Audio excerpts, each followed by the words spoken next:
date night.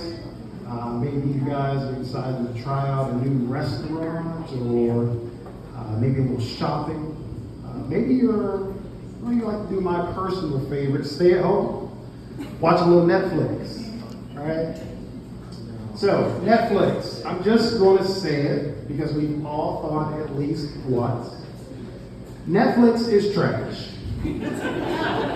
Netflix is big trash. Let me get a round of applause for Netflix being trash. Thank you. And so you're probably wondering, well, if Netflix is trash, why do you still have the service?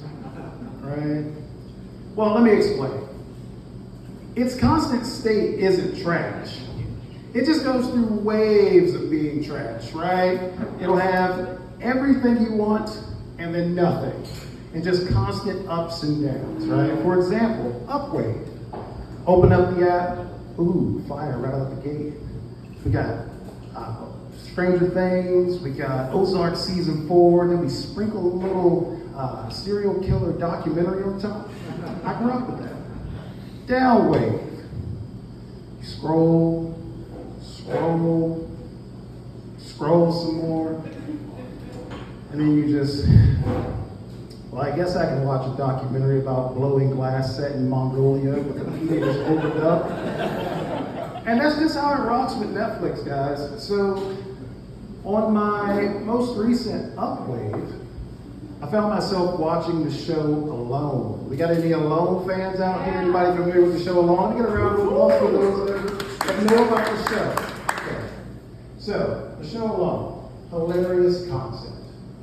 Get a bunch of white people and put them in the woods. Let them take only 10 items.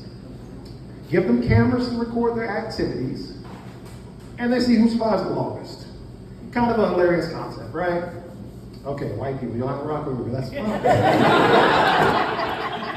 But it's hilarious to me, right? Just a hilarious concept. I actually thought about signing up for the show. Because with all the weight on me, I would probably survive the longest. I wouldn't even leave the hut. But on this recent season, season 9, there were a lot of bears. I'm talking a lot of bears. So of course, that definitely shredded any opportunity or idea or imagination of me joining the show, because black people, we don't really do the wilderness. We don't do wildlife, right? I'm an avid indoorsman. Avid indoorsman. So on one of the episodes that I was watching, there was this dude from Canada. His name was Chad or something white. Chad was out fishing, trying to survive and whatnot. And what does he see off in the distance? Of course, he sees bears hustling down the shoreline, coming towards him. And one thing that I've noticed is that white people, you guys are going to be the subject matter for today. White people, you guys always respond to wildlife in the same exact way, especially when it's bears. And you say the same exact phrase. But my man Chad, being that he was Canadian, he put his own little spin on it. So Chad stands up, puffs his chest out, and he yells, "Hey, bear. Hey, bear." I'm sitting at home just like, Chad, what are you doing? The bear has not even seen you yet, Chad. Hey, bear. Chad, you do realize that yelling at the bear is like turning on the hot and ready light at Krispy Kreme's, right? Hey, bear. I was just shook. I just couldn't believe it. But then I remembered that white people say the same thing. They say, hey, if you ever encounter wildlife, just remember this. They're just as afraid of you as you are of them. Right? So say, stand your ground. Don't show any fear. Yell, maybe get a little rambunctious, and hopefully you can de-escalate the situation. Really, Susan? You think I'm going to do that? No. This is why I can't mess with the outdoors. I'm an avid indoorsman, right? There's only one jungle that I am comfortable with. That's the concrete jungle. So I'm from DC, and recently I was back in the city, more specifically in the hood.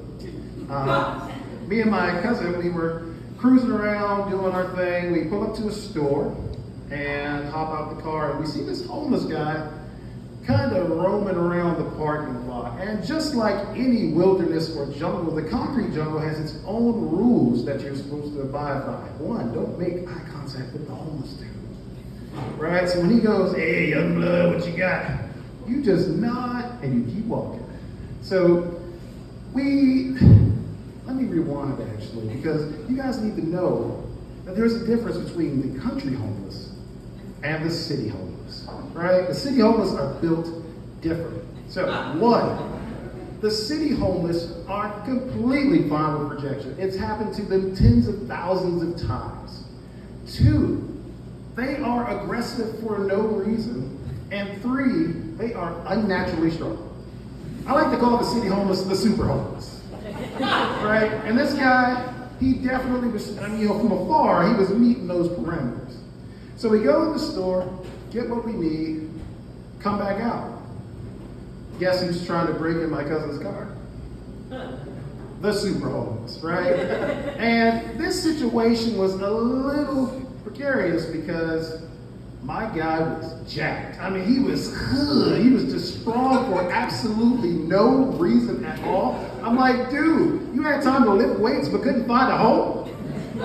Like, clearly all those nights of sleeping under a bridge has made you the poster child for the super homeless. You know? Man, I lost my spot. So, we get out to the car, or we go outside the store, and I'm just like, well, I don't know what to do in this situation, because one, this is not my car, right? So I look over to Cuz, I'm just like, what you gonna do about this?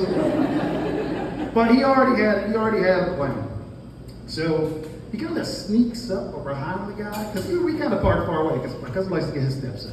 So he kind of sneaks up behind the guy, and the homeless dude didn't even really notice him, and this kind of goes back to point one about the super homeless.